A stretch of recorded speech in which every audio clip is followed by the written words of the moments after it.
Hello and welcome back to Clownfish TV. It is me, Geeky Sparkles, and I'm by myself today, so I thought now would be a good chance to talk about some of the K-dramas that I finished up or I'm watching currently. I know a lot of people, ask about what I recommend, and I did another video previously, so this is an update to what I just recently finished and some of the ones I'm currently watching to give you some ideas of shows you might want to check out. So the first one I'm going to start with was pretty popular. It was King the Land. You can find it on Netflix if you're in the US, and then of course they have it on JTBC and TV ING or where else it's located, but it's a Netflix original here. It's really good. It's about a girl who wanted to be work at a concierge at a hotel. So she was a kid, so she works at this hotel, this King Group hotel, and she works her way up to the top. And then this guy is the heir to the hotel. And of course, his sister is running the hotel. And there's a tragic backstory because, there's always a tragic backstory with the rich people ones. And, he doesn't care about it so much. He's just coming back as a stepping stone to do something else. But while he's there, he decides he wants to do better. And he wants to take over. And he meets her, which when he meets her, he starts realizing how people are treated that work at the hotel by his sister. And he wants to make positive changes for the employees at the hotel because often they're not treated well. And then they have a group that they have an airline and they have stores too. And he also wants to expand the treatment out to other places. So the write-up is basically Air Gu-won can't stand fake smiles. And when he meets Sarang, she smiles, her sincere smile is at the ready, and they pair to create happy moments where they can smile brightly at each other. And King the Land itself is the VVIP lounge in the hotel that's owned by King Group.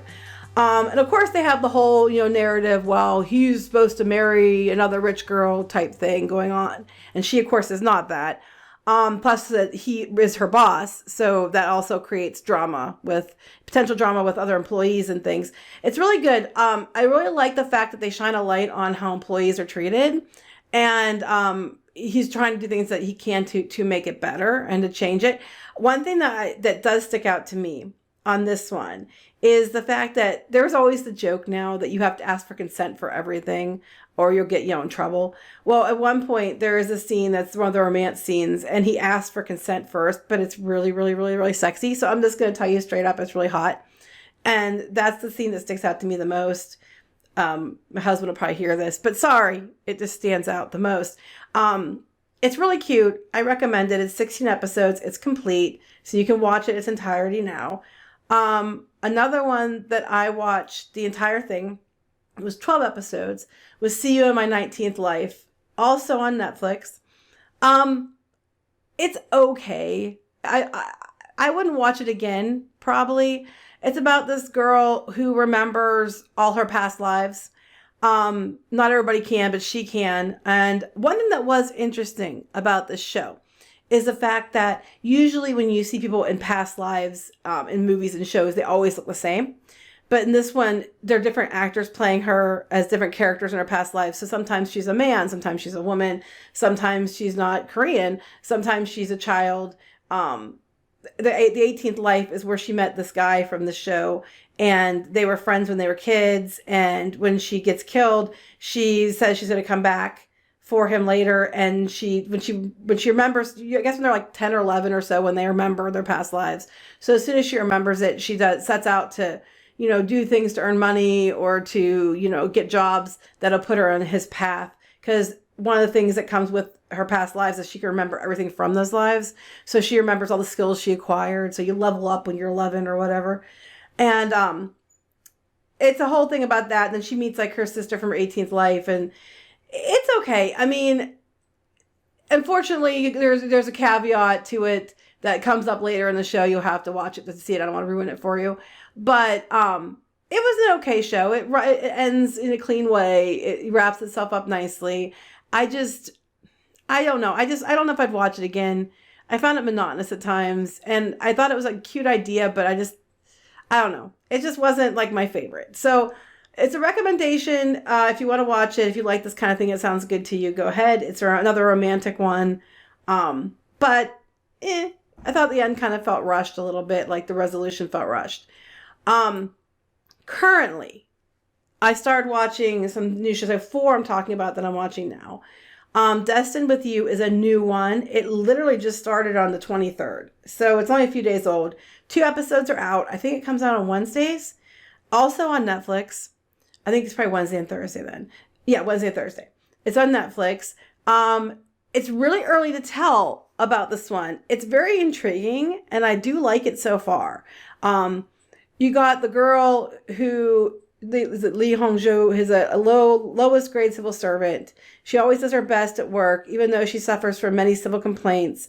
In her personal life, she's used to being alone. One day she happens to become the owner of an old wooden chest and the key to lift a curse from Zhang Xinyu. So she's a civil servant, and she's not treated well. Like, people she works with are not nice to her. She always eats by herself. They go out of their way to ostracize her. Apparently she made the guy mad at one point before she came back. And then Zhang Xinyu is a lawyer, and he's from a rich family. That you heard that, and he's cursed. And I'm not going to explain the curse, but you can see that right off in the first episode that there's some kind of weird curse going on. And it is very weird. It starts out with you thinking she's dead in this old shrine, but she's just knocked out and thinks he's the Grim Reaper, which is pretty funny. It's like a comedy, and it's like a romantic comedy, but it has all this mystery, and like somebody died at the shrine, and they have a lot of undertones to it. So the first episode, a couple people die right off the bat. So I'm not really sure what it's going to be, but it actually is really interesting, and I kind of like it. There's going to be 16 episodes. I'm curious to see where it goes. If you started watching it too, I'd like to know what your thoughts are on it. It's just really early to tell, but so far I'm very interested in it. The next one that I'm watching is My Lovely Liar, and this one is I got it on Viki. It's also on TVN. I'm not sure if it's any place else for, American audiences, but you can get it on Viki. And it's about a woman who can hear lies. And that's what made me interested in it to begin with. I thought it was an unusual premise. So Mok So-hee is a young woman with an extraordinary and supernatural ability. She's able to hear other people's lies, no matter how hard they try to hide it. But the superpower has left her jaded. She no longer has faith in people. She thinks they're all morally bankrupt. Then she meets a successful music producer, Kim Do-ha. Now, he's always wearing a mask and trying to hide who he is and trying to stay out of the limelight because he's tied to a murder case. So he's always in hiding, and if people would see his face, he's afraid it's going to impact the company and impact his career. And he's also afraid of people because apparently the person that they think he murdered, her brother stabbed him in the back and some stuff. So it's this whole thing, and she's starting to bring him out of his shell, but she's trying to use her power on him and it doesn't seem to work. So it's actually pretty interesting so far. It's okay. Like, I would watch it again for sure, and I'd recommend it. It's a romance, but it's also a mystery.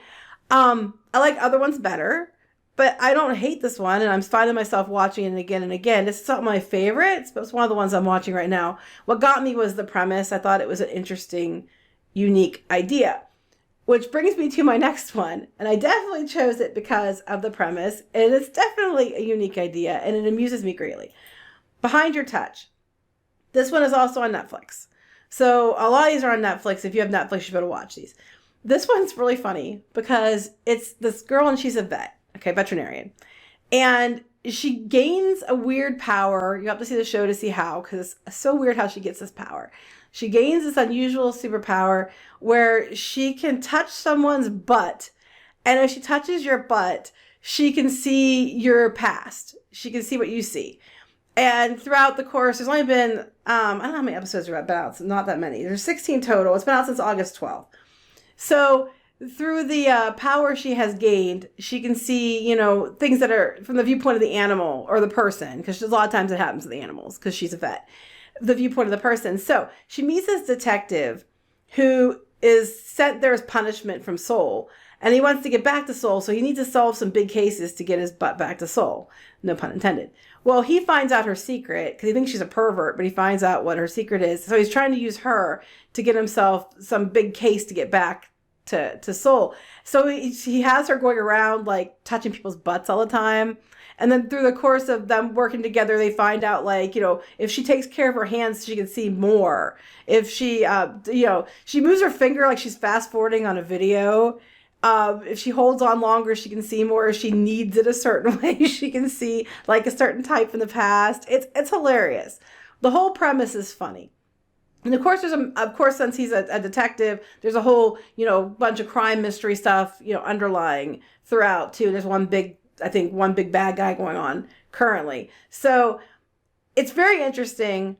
I recommend it. I'm just amused by the whole fact that they got a whole TV show about touching people in the butt. And they do it well. So that one I think my favorite right now. It's one of my favorites right now. The last one we're going to talk about is the Uncanny Counter Season 2. That's hard to say. Counterpunch. I've talked before about Uncanny Counter and how much I liked the first one. I didn't know they were doing a Season 2 till it appeared. But I liked the first one quite a bit. And this is the second season of that. It is going to run until September 3rd. There's only 12 episodes. I have to catch up on it. I'm behind on this one, actually.